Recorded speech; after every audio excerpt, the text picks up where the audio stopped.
Chapter 63. The brothers Cheeryble make various declarations for themselves and others. Tim Linkinwater makes a declaration for himself. Some weeks had passed, and the first shock of these events had subsided.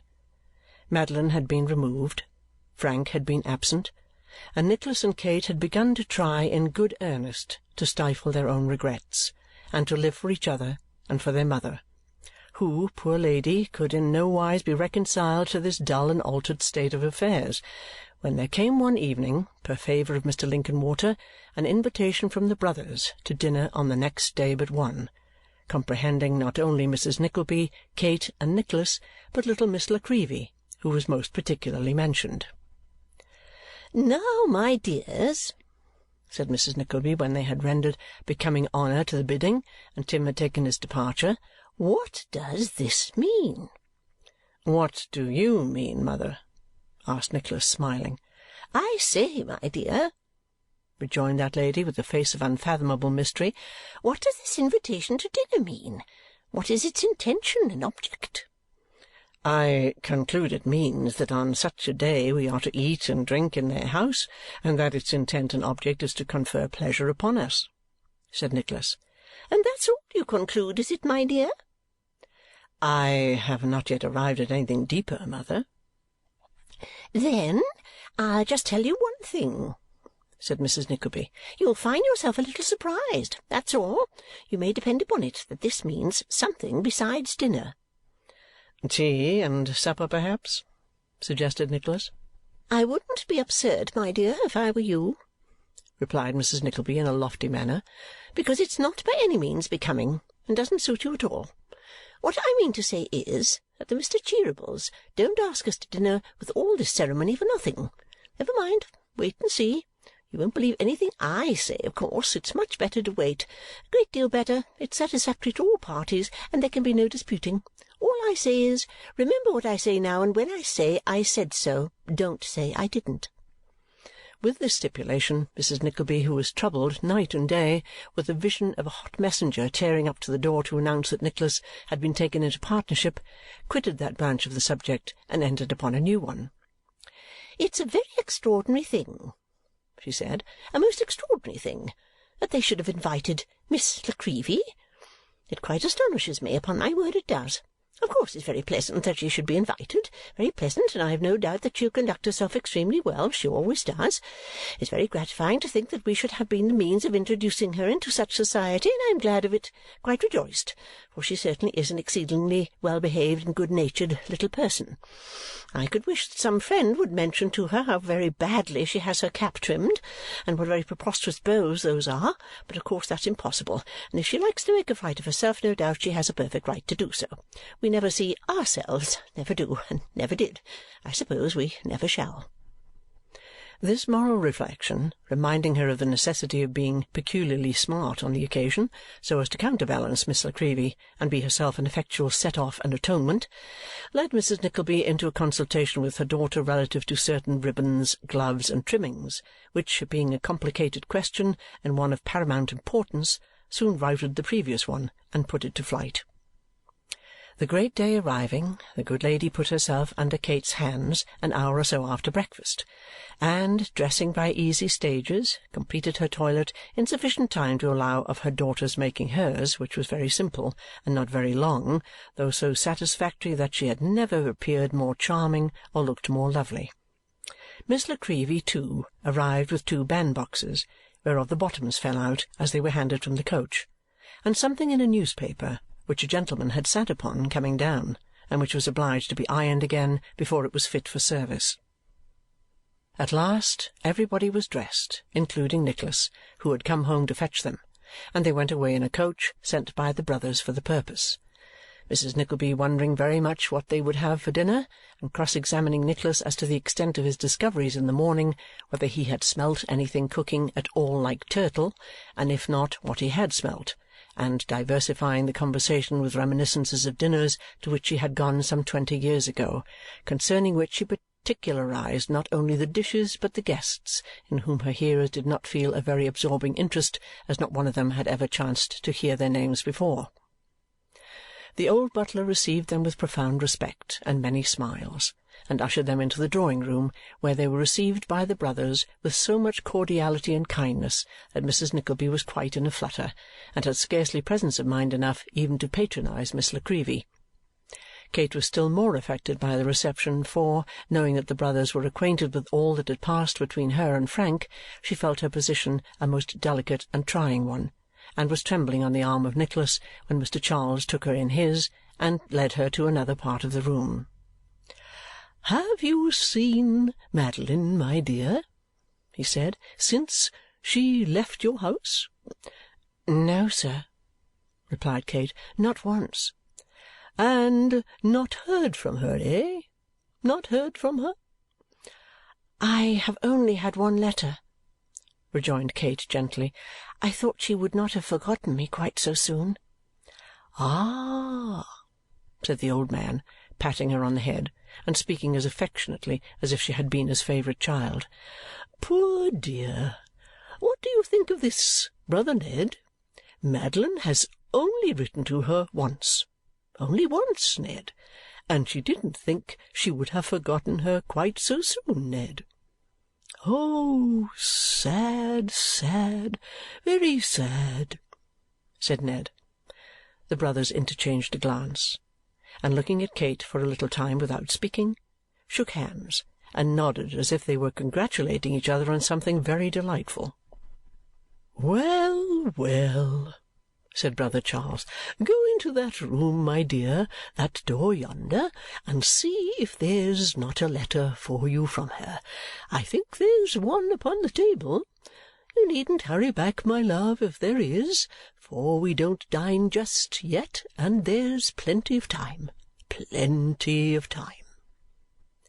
Kate retired as she was directed.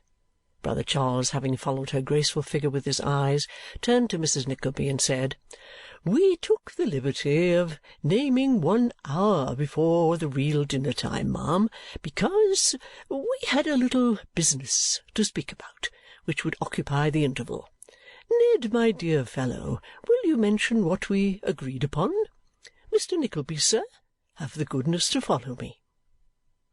Without any further explanation, Mrs. Nickleby, Miss La Creevy, and brother Ned were left alone together, and Nicholas followed brother Charles into his private room, where, to his great astonishment, he encountered Frank, whom he supposed to be abroad. "Young men," said Mr. Cheeryble, "shake hands." "I need no bidding to do that," said Nicholas, extending his. "Nor I," rejoined Frank as he clasped it heartily. The old gentleman thought that 2 handsomer or finer young fellows could scarcely stand side by side than those on whom he looked with so much pleasure. Suffering his eyes to rest upon them for a short time in silence, he said, while he seated himself at his desk, "I wish to see you friends, close and firm friends, and if I thought you otherwise, I should hesitate in what I am about to say. Frank, look here. Mr. Nickleby, will you come on the other side?" The young men stepped up on either hand of brother Charles, who produced a paper from his desk and unfolded it. "This," he said, "is a copy of the will of Madeline's maternal grandfather, bequeathing her the sum of £12,000, payable either upon her coming of age or marrying. It would appear that this gentleman, angry with her, his only relation, because she would not put herself under his protection and detach herself from the society of her father in compliance with his repeated overtures, made a will leaving this property, which was all he possessed, to a charitable institution. He would seem to have repented this determination, however, for 3 weeks afterwards, and in the same month he executed this. By some fraud it was abstracted immediately after his decease, and the other, the only will found, was proved and administered. Friendly negotiations which have only just now terminated, have been proceeding since this instrument came into our hands, and as there is no doubt of its authenticity, and the witnesses have been discovered after some trouble, the money has been refunded. Madeline has, therefore, obtained her right, and is, or will be, when either of the contingencies which I have mentioned has arisen, mistress of this fortune. You understand me?" Frank replied in the affirmative. Nicholas, who could not trust himself to speak lest his voice should be heard to falter, bowed his head. "Now, Frank," said the old gentleman, "you were the immediate means of recovering this deed. The fortune is but a small one, but we love Madeline, and such as it is, we would rather see you allied to her with that than to any other girl we know who has 3 times the money. Will you become a suitor to her for her hand?" "No, sir. I interested myself in the recovery of that instrument, believing that her hand was already pledged to one who has 1,000 times the claims upon her gratitude, and, if I mistake not, upon her heart, that I or any other man can ever urge. In this, it seems, I judged hastily." "As you always do, sir," cried brother Charles, utterly forgetting his assumed dignity. "As you always do. How dare you think, Frank, that we would have you marry for money, when youth, beauty, and every amiable virtue and excellence were to be had for love? How dared you, Frank, go and make love to Mr. Nickleby's sister without telling us first what you meant to do, and letting us speak for you?" "I hardly dared to hope." "You hardly dared to hope? Then so much the greater reason for having our assistance. Mr. Nickleby, sir, Frank, although he judged hastily, judged for once correctly. Madeline's heart is occupied. Give me your hand, sir. It is occupied by you, and worthily and naturally. This fortune is destined to be yours, but you have a greater fortune in her, sir, than you would have in money were it 40 times told. She chooses you, Mr. Nickleby. She chooses as we, her dearest friends, would have her choose. Frank chooses as we would have him choose. He should have your sister's little hand, sir, if she had refused it a score of times. Aye, he should, and he shall. You acted nobly, not knowing our sentiments, but now you know them, sir, you must do as you are bid. What? You are the children of a worthy gentleman. The time was, sir, when my dear brother Ned and I were 2 poor simple-hearted boys wandering almost barefoot to seek our fortunes. Are we changed in anything but years and worldly circumstances since that time? No, God forbid. Oh, Ned, Ned, Ned, what a happy day this is for you and me! If our poor mother had only lived to see us now, Ned, how proud it would have made her dear heart at last!" Thus apostrophized, brother Ned, who had entered with Mrs. Nickleby and who had been before unobserved by the young men, darted forward and fairly hugged brother Charles in his arms. "Bring in my little Kate," said the latter after a short silence. "Bring her in, Ned. Let me see Kate. Let me kiss her. I have a right to do so now. I was very near it when she first came. I have often been very near it. Ah! Did you find the letter, my bird? Did you find Madeline herself, waiting for you and expecting you? Did you find that she had not quite forgotten her friend and nurse and sweet companion? Why, this is almost the best of all. Come, come, said Ned. "Frank will be jealous, and we shall have some cutting of throats before dinner." "Then let him take her away, Ned, let him take her away. Madeline's in the next room.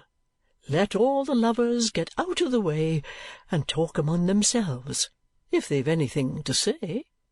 Turn 'em out, Ned, every one." Brother Charles began the clearance by leading the blushing girl to the door and dismissing her with a kiss. Frank was not very slow to follow, and Nicholas had disappeared first of all. So there only remained Mrs. Nickleby and Miss La Creevy, who were both sobbing heartily. The two brothers and Tim Linkinwater, who now came in to shake hands with everybody, his round face all radiant and beaming with smiles.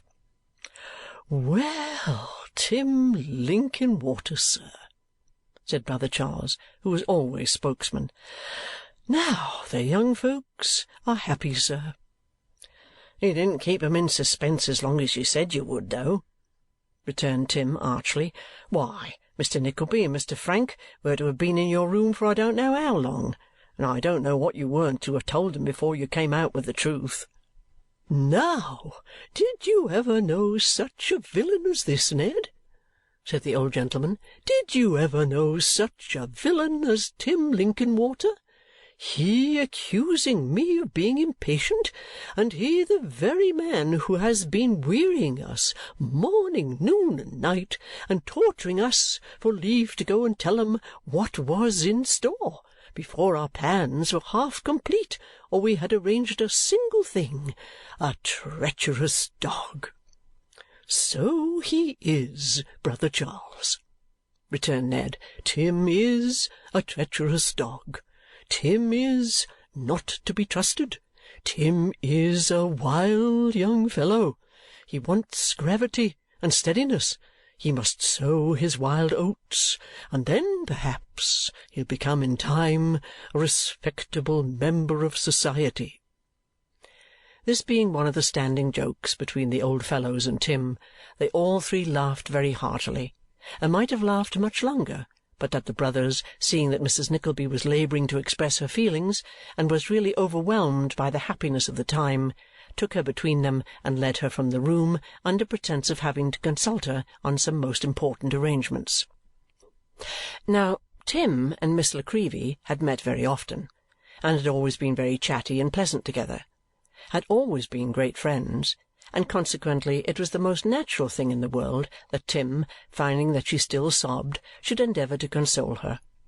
As Miss La Creevy sat on a large old-fashioned window-seat, where there was ample room for two, it was also natural that Tim should sit down beside her, and as to Tim's being unusually spruce and particular in his attire that day, why, it was a high festival and a great occasion, and that was the most natural thing of all. Tim sat down beside Miss La Creevy, and, crossing one leg over the other so that his foot (he had very comely feet, and happened to be wearing the neatest shoes and black silk stockings possible) should come easily within the range of her eye, said in a soothing way, "Don't cry." "I must," rejoined Miss La Creevy. "No, don't," said Tim. "Please don't. Pray don't." "I am so happy," sobbed the little woman. "Then laugh," said Tim. "Do laugh." What in the world Tim was doing with his arm, it is impossible to conjecture, but he knocked his elbow against that part of the window which was quite on the other side of Miss La Creevy, and it is clear that it could have no business there. "Do laugh," said Tim, "or I'll cry." "Why should you cry?" asked Miss La Creevy, smiling. "Because I'm happy too," said Tim. "We are both happy, and I should like to do as you do." Surely there never was a man who fidgeted as Tim must have done then, for he knocked the window again, almost in the same place, and Miss La Creevy said she was sure he'd break it. "I knew," said Tim, "that you would be pleased with this scene." "It was very thoughtful and kind to remember me," returned Miss La Creevy. "Nothing could have delighted me half so much." Why on earth should Miss La Creevy and Tim Linkinwater have said all this in a whisper? It was no secret. And why should Tim Linkinwater have looked so hard at Miss La Creevy? and why should Miss La Creevy have looked so hard at the ground? "It's a pleasant thing," said Tim, "to people like us, who have passed all our lives in the world alone, to see young folks that we are fond of brought together with so many years of happiness before them." "Ah!" cried the little woman with all her heart. "That it is." "Although," pursued Tim, "although it makes one feel quite solitary and cast away. Now don't it?" Miss La Creevy said she didn't know. And why should she say she didn't know? Because she must have known whether it did or not. "It's almost enough to make us get married after all, isn't it?" said Tim. "Oh, nonsense!" replied Miss La Creevy, laughing. "We are too old." "Not a bit," said Tim. "We are too old to be single. Why shouldn't we both be married, instead of sitting through the long winter evenings by our solitary firesides? Why shouldn't we make one fireside of it and marry each other?" "Oh, Mr. Linkinwater, you're joking." "No, no, I'm not. I'm not indeed," said Tim. "I will if you will. Do you, my dear?" "It would make people laugh so." "Let 'em laugh," cried Tim stoutly. "We have good tempers, I know, and we'll laugh too. Why, what hearty laughs we have had since we've known each other!" "So we have!" cried Miss La Creevy, giving way a little as Tim thought. "It has been the happiest time in all my life, at least away from the counting-house and Cheeryble Brothers," said Tim. "Do, my dear. Now say you will." "No, no, we mustn't think of it," returned Miss La Creevy. "What would the brothers say?" "Why, God bless your soul!" cried Tim innocently. "You don't suppose I should think of such a thing without their knowing it? Why, they left us here on purpose." "I never can look 'em in the face again!" exclaimed Miss La Creevy faintly. "Come," said Tim, "let's be a comfortable couple. We shall live in the old house here, where I've been for 44 year. We shall go to the old church, where I've been every Sunday morning all through that time. We shall have all my old friends about us. Dick, the archway, the pump, the flower-pots, and Mr. Frank's children, and Mr. Nickleby's children, that we shall seem like grandfather and grandmother too. Let's be a comfortable couple, and take care of each other. And if we should get deaf or lame or blind or bedridden, how glad we shall be that we have somebody we are fond of always to talk and sit with. Let's be a comfortable couple. Now, do, my dear." 5 minutes after this honest and straightforward speech, little Miss La Creevy and Tim were talking as pleasantly as if they had been married for a score of years and had never once quarrelled all the time. And 5 minutes after that, when Miss La Creevy had bustled out to see if her eyes were red and put her hair to rights, Tim moved with a stately step towards the drawing-room, exclaiming as he went, "There an't such another woman in all London. I know there an't." By this time the apoplectic butler was nearly in fits in consequence of the unheard-of postponement of dinner. Nicholas, who had been engaged in a manner in which every reader may imagine for himself or herself, was hurrying downstairs in obedience to his angry summons when he encountered a new surprise. On his way down he overtook, in one of the passages, a stranger genteelly dressed in black, who was also moving towards the dining-room. As he was rather lame and walked slowly, Nicholas lingered behind and was following him step by step, wondering who he was, when he suddenly turned round and caught him by both hands. "Newman Noggs!" cried Nicholas joyfully. "Ah, Newman, your own Newman, your own old faithful Newman. My dear boy, my dear Nick, I give you joy, health, happiness, every blessing. I can't bear it. It's too much, my dear boy. It makes a child of me." "Where have you been?" said Nicholas. "What have you been doing? How often have I inquired for you and been told that I should hear before long?" I know, returned Newman. "They wanted all the happiness to come together. I've been helping them. Look at me, Nick, look at me." "You would never let me do that," said Nicholas in a tone of gentle reproach. "I didn't mind what I was then. I shouldn't have had the heart to put on gentlemen's clothes. They would have reminded me of old times and made me miserable. I'm another man now, Nick. My dear boy, I can't speak. You don't say anything to me. Don't think the worst of me for these tears. You don't know what I feel to-day. You can't, and never will." They walked into dinner arm in arm and sat down side by side.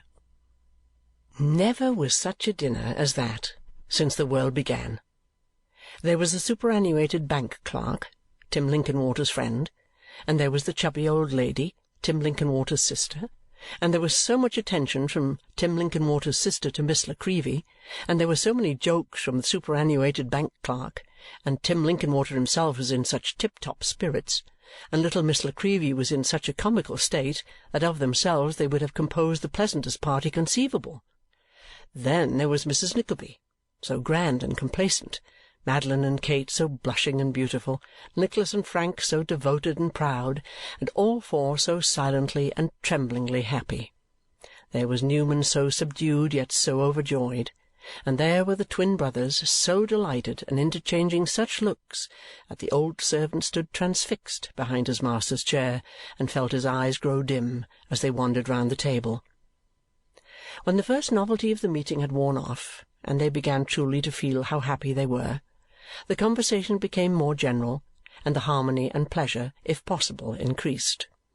The brothers were in a perfect ecstasy, and their insisting on saluting the ladies all round before they would permit them to retire gave occasion to the superannuated bank clerk to say so many good things that he quite outshone himself and was looked upon as a prodigy of humour. "Kate, my dear," said Mrs. Nickleby, taking her daughter aside as soon as they got upstairs, "you don't really mean to tell me that this is actually true about Miss La Creevy and Mr. Linkinwater?" "Indeed it is, mamma." "Why, I never heard of such a thing in my life!" exclaimed Mrs. Nickleby.